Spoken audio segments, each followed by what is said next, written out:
السلام عليكم على احلى مشاهدين، يا رب دايما تكونوا في احسن حال. هنعمل مع بعض النهارده فطائر بالجبنه. دي اسمها فطائر الحليب بالجبنه، حلوه قوي قوي للمدارس. هتنفعنا قوي قوي في المدارس، ممكن تعمليها وتحتفظ بيها بالفريزر وتطلعي وتسيبيها كده بتفك على طول، ما بتاخدش اي وقت خالص. بتاخد حوالي 10 دقايق كده تلاقيها فكت كأنك لسه مطلعاها من الفرن. فحلوة قوي قوي الفطائر دي، وطريقتها سهلة. ويلا بينا نخش على الطريقة والمقادير. معايا اول حاجة هنا كوباية من اللبن، هنعاير بالكوباية بتاعت شاي العادية. هحط عليها معلقة ونص من الخميرة الفورية، وهحط عليهم معلقتين كبار من السكر. هقلب بقى الخميرة مع السكر مع اللبن شوية كده بس لحد ما اتأكد ان الخميرة اتدابت معايا. هنزل بقى بحوالي كده تلت كوباية من المية. ممكن ما نستخدمش مية ونستخدم بس لبن، هتبقى كوباية وتلت من الايه، هتبقى كوباية وربع من اللبن. حطيت هنا عليهم تلت كوباية من الزيت، وهقلب بالمضرب. طبعا المضرب بيبقى سريع وبيوزع معايا المكونات كويس اوي. هحط بقى عليهم كوبايتين من الدقيق. انا استخدمت 5 كوبايات من الدقيق. المقدار ده هيستخدم معايا، هناخد مع بعض 5 كوبايات دقيق. كوباية الشاي العادية تمام اللي هي بعاير بيها. احط كوبايتين دقيق، انا مستخدمة اللي هو دقيق المخبوزات، دقيق فاخر كده بيستخدم لايه بمتعدد الاستخدامات، بيبقى دقيق حلو قوي قوي معاكي في المخبوزات. انا حطيت الاول كده كوبايتين من الدقيق ونخلت الدقيق معايا.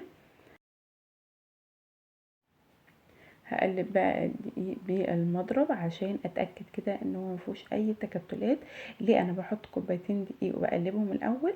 عشان الخميره كده تتوزع معايا في الدقيق كويس قوي وتتخمر معايا بسرعه وتبقى حلوه قوي. هبدا بقى هنا حطيت الكوبايتين وقلبتهم كويس، وبعدين هبدا احط الثلاث كوبايات الباقيين. هحط بقى 3 كوبايات باقيين، وهبدأ بقى ان انا هلم العجينة بايديا، هعملها كده بالمعلقة وهلمها بايديا. هو بتبقى عجينة طرية معاكي خالص، يعني عايزة اقول لكم العجينة دي بتبقى عجينة طرية معاكي، بتبقى حلوة قوي.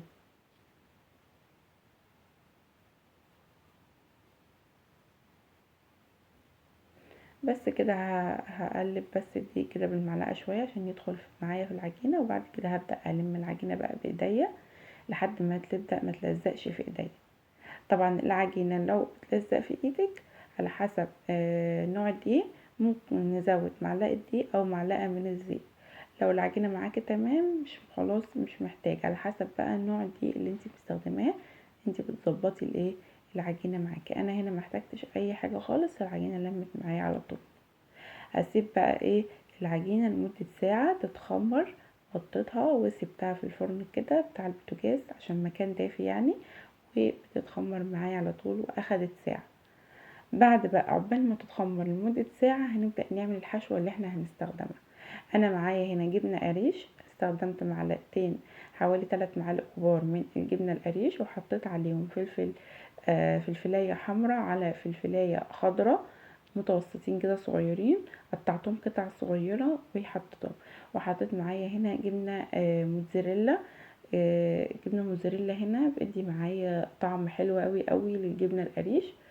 وممكن نستخدم ميكس من الجبن، يعني جبنة ميكس جبن كده مع بعض، اللي هو الجبنة وحطيت هنا شوية من السمسم حوالي كده معلقة سمسم. هقلب بقى المقادير مع بعض. ممكن نستخدم جبنة موزاريلا مع جبنة شيدر مع بعض تمام. ممكن ما نستخدمش فلفل خالص لو احنا مش بنحب الفلفل او الاولاد ما بيحبوش الفلفل في الوصفة، يعني حسب بقى. ممكن نستخدم زيتون بدل الفلفل. الحشوة اللي انت بتحبيها واللي انت شايفة ان اولادك بيحبوها بتستخدميها في الوصفة دي. ميكس الجبن اللي انت عايزاه تمام. انا هنا عايزه اقول لكم الجبنه القريش لما بحط عليها جبنه الموزاريلا ما بتبانش خالص ان انت حاطه جبنه قريش للوصفه. ممكن نستخدم جبنه حادقه او جبنه براميلي برضو بدل الجبنه القريش تمام. يبقى جهزت معايا كده الحشوة. والسمسم هنا يا جماعة حلو جدا، ممكن ما نستخدموش برضو، بس السمسم لما بندخله في الوصفات بيبقى حلو قوي قوي للاطفال، لان السمسم مغذي جدا جدا جدا وفيه فيتامينات عالية. فندخله كده في طول فترة المدارس، نحاول ندخله في الوصفات بتاع الاطفال، بتبقى حلوة قوي معايا. بقى هنا عملت حوالي كده 9 كور من قسمت العجينة ل9 كور وسبتها ترتاح كده 5 دقايق، وهبدأ بقى ان انا هستخدمها. هو تشكيل العجينة سهل جدا، مش بتحتاجي فرد ولا اي حاجة، العجينة بتتفرد معاكي بسهولة لان العجينة طرية معايا وحلوة قوي. انا بقى رشيت رشة من الدقيق كده عشان اتأكد ان العجينه ما تلزقش معايا. طبعا العجينه لما اتخمرت، لما بتيجي تلميها لو بدات تلزق في ايدك شويه ممكن نحط معلقه زيت ونبدا ان احنا نلم العجينه شويه عشان ما تلزقش معانا. تمام، لو ما احتاجتش ما لزقتش خلاص. هبدأ بقى هنا هلف العجينة بايديا كده، مش هحتاج نشابة ولا اي حاجة، العجينة بتتفرد معايا بسهولة. ما نرققش العجينة، احنا هنفردها ونخلي العجينة تكون سميكة شوية، واحط بقى عليها الحشوة، وهبدأ ان انا هلمها على شكل مثلث زي ما انتوا شايفين كده معايا. هعمل معاكم برضو واحدة تانية او 2 عشان تشوفوها تاخدش معايا. عايزه اقول لكم الطريقه دي سهله جدا، ممكن تعملي باي حشوات انت عايزاها، وطريقه ما بتاخدش معاكي وقت خالص وبتخلص بسرعه بطريقه يعني فطائر سريعه ما بتاخدش معاكي وقت خالص. حتى في تشكيلها سهل جدا. حطيت الجبنه، بدات ان انا هقفل من على الجناب من تحت كده على شكل مثلث، ومن فوق زي ما انتم شايفين كده معايا.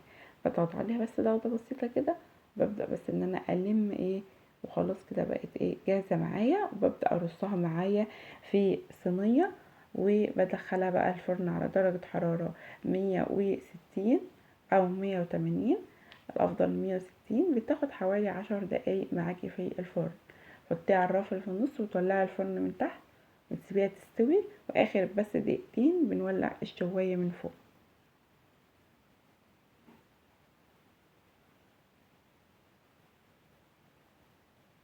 يا ريت لو اول مره تشوفي قناتي منساش نعمل اشتراك في القناه ونفعل الجرس بالكل عشان يوصل لكم كل فيديو باذن الله. ولو عجبكم الفيديو بتاع النهارده ان شاء الله هنعمل بقى فطائر كتير بمناسبه ان المدارس قربت، فهنعمل وصفات للمدارس حلوه قوي في الفتره الجايه. فما تنسوش تعملوا لايك للفيديو لو الفيديو عجبكم. هبدا بقى اهو، عملت الشكل ده سهل جدا مبياخدش معاكي اي وقت خالص. طبعا بعد ما بعمل الفطائر كلها ببدأ ادهن الوش بصفار بيضة واربه كده مع معلقة من اللبن وادهن بيه الوش. انا طبعا ممكن استخدم برضو لبن بس، استخدمت لبن بس. انا هنا بقى سبتهم حوالي ربع ساعة، وده كانت النتيجة بعد ربع ساعة. يعني رصيتها في الصينية، ممكن ادهن الصينية بزيت وممكن اسيبها مفيش اي مشكلة.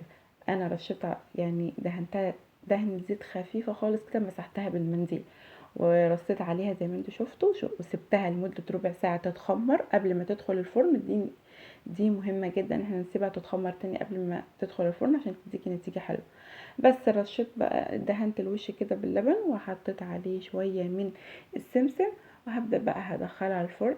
وبعد ما هطلعها من الفرن زي ما انتوا هتشوفوها كده معايا بقت جاهزة معايا، بس سيبها تبرد تماما وبعدين ببدأ ان انا احتفظ بيها في الكيس. واشوفكم في فيديو جديد.